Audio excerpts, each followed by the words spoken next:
Good morning, allez, Iden, et ce soir aujourd'hui, les Louis Nishma, Taravacher ben Binyamin Zeev, et Avraham ben Rivka, et Nissim ben Masoudi. Si vous souhaitez vous aider une prochaine étude de Mishnah, contactez le 5 minutes éternelles. Nous étions à Sechet 8, Perik Dalet Mishnah Yud. Mais Matai el Kotzetsin Ha'ilan Bashvi'it, Bet Shammai Omrim, Kol Ha'ilan Mishe Yotzi, ou Bet Hillel Omrim, Echa Ruvin, Mishe Yeshal Shelu, Agefanim, Mishe Yigareu, והזיתים מי שינצו, ושאר כל אילן מי שיוציא. בכל האילן, כיוון שבא לעונת המעשרות, מותר לקוצצו.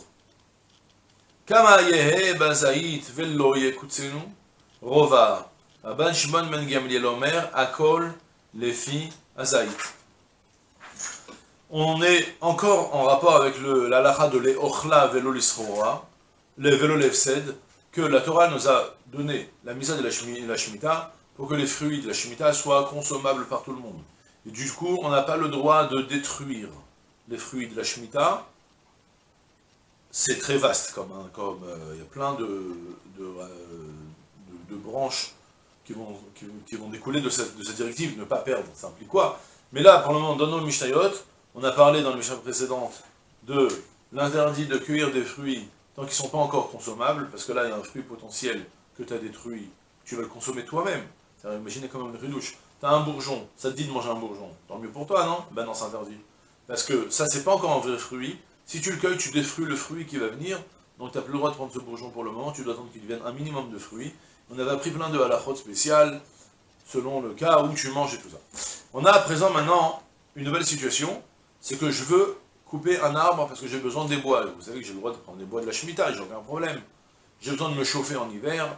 Il y a un arbre que je veux scier, abattre pour récupérer son bois, pour en faire quelque chose. J'ai le droit en théorie. Sauf que cet arbre-là, c'est un arbre fruitier. Alors il y a quelques petites halachot, il faut savoir, il y a deux problèmes. Il y a une directive en rapport avec la Shemitah, le fait que tu vas détruire les fruits qui sont potentiellement prévus de venir, premièrement. Et à part ça, il y a un interdit général de détruire un arbre fruitier. Alors, pour l'interdit général de détruire l'arbre fruitier, je vous le dis tout de suite, comme ça s'est posé, même si on va reparler un petit peu vers la fin de la Mishnah, l'interdit de détruire un arbre fruitier, tant que, économiquement parlant, c'est plus intéressant de détruire, d'abattre l'arbre et d'utiliser son bois plutôt que d'attendre des fruits, alors on a le droit d'abattre l'arbre. Ça veut dire, si imaginez que je n'ai par exemple, ça peut être un olivier qui produit un petit peu de fruits, qui produit des fruits. Ouais, il me donne un certain gain annuel, mais son bois de cet olivier, il est tellement bien que je vais gagner beaucoup plus d'argent à l'abattre pour en faire des planches de bois, des meubles. Dans ce cas-là, j'ai le droit d'abattre l'arbre. Il n'y a pas d'interdit à l'ilkhati. D'accord? Si vous voulez le faire, malgré tout, demandez conseil à un arbre compétent. Je sais que c'est très délicat, il faut faire attention à ça. Il ne faut pas s'amuser à abattre un arbre fruitier. Parce que shalom, ça peut entraîner des choses graves.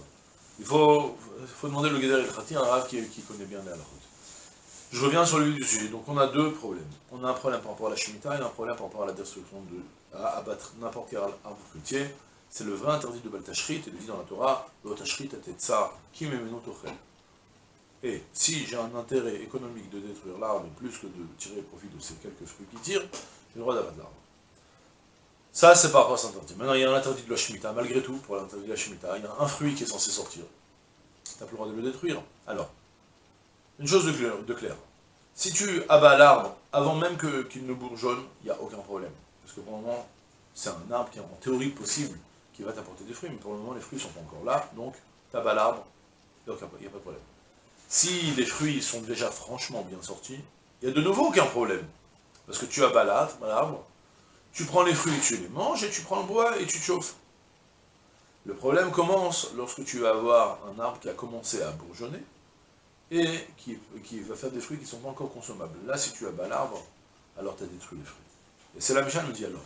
Mais Matai en kotzetsin ha'ilan bashvit. À partir de quand devient-il défendu de couper, d'abattre un arbre pendant la Shemitah? D'accord? J'ai besoin de ces bois, j'ai plus le droit de le faire parce qu'il a commencé à faire sortir des fruits. Bet Shammai omrim, kol ha'ilan mishe yotzi. Selon Bet Shammai, tout arbre, depuis le moment où il va commencer à sortir. C'est quoi qui va commencer à sortir? Il nous dit le Barthénora, Trilat et Alin, Meshayotzi Trilat et Alin Beme Nissan. Depuis, lorsqu'arrivent les jours de Nissan, où ça commence à bourgeonner, depuis ce moment-là, dès la première étape des bourgeons, les premières fleurs, c'est fini, tu n'as plus le droit de cueillir, d'abattre l'arbre.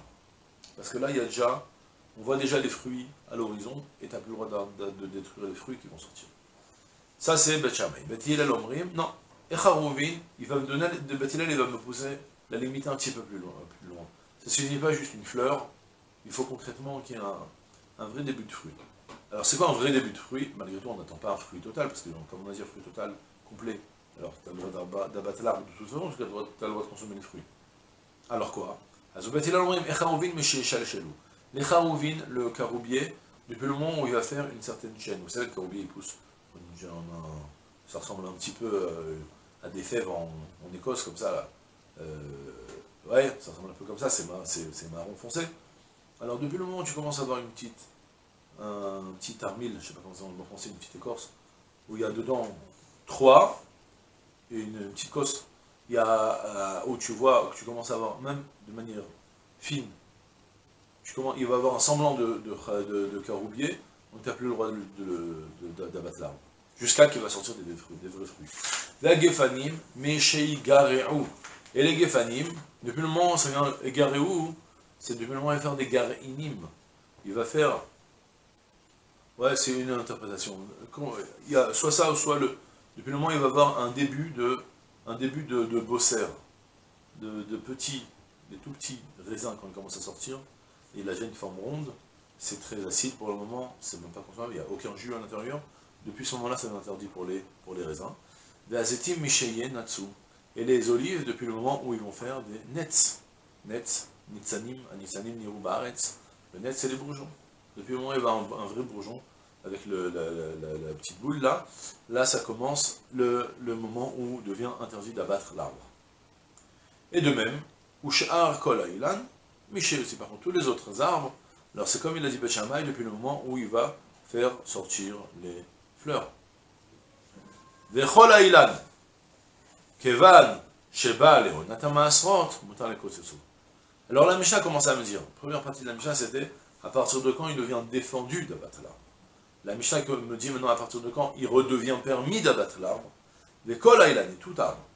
Kevan, sheba leonata ma'asrot, depuis le moment où il a tous les fruits qui sont sur les branches ont atteint la onata ma'asrot, la saison des ma'asrot, ça veut dire, c'est le moment où, c'est quoi la saison des ma'asrot? C'est l'étape où les fruits deviennent imposables de trumot ma'asrot, comme on avait évoqué, qui correspond que maintenant tu as un fruit suffisamment consommable. Il est déjà apte à être consommé, donc il est imposé de trumot ma'asrot. Dès lors, mutar lekotsetsu, tu as le droit de nouveau d'abattre l'arbre, puisque les fruits sont consommables. Donc, tu n'as pas détruit les fruits, tu les as pris plus tôt, on t'a pas demandé d'attendre que chaque pomme, elle devienne énorme pour pouvoir la cueillir en Shemitah. Depuis le moment où elle prend un statut de pomme consommable, on a le droit de prendre la pomme, donc tu as le droit de battre l'arbre et de récupérer ces petites pommes aussi. Ensuite, on a une dernière phrase qui pose un petit peu problème, mais je la traduis d'abord. Kamaye bazait velo yekutsenu rova. Combien devra-t-il y avoir dans l'olivier et il sera défendu de l'abattre? Rova. Un quart de rova à cave.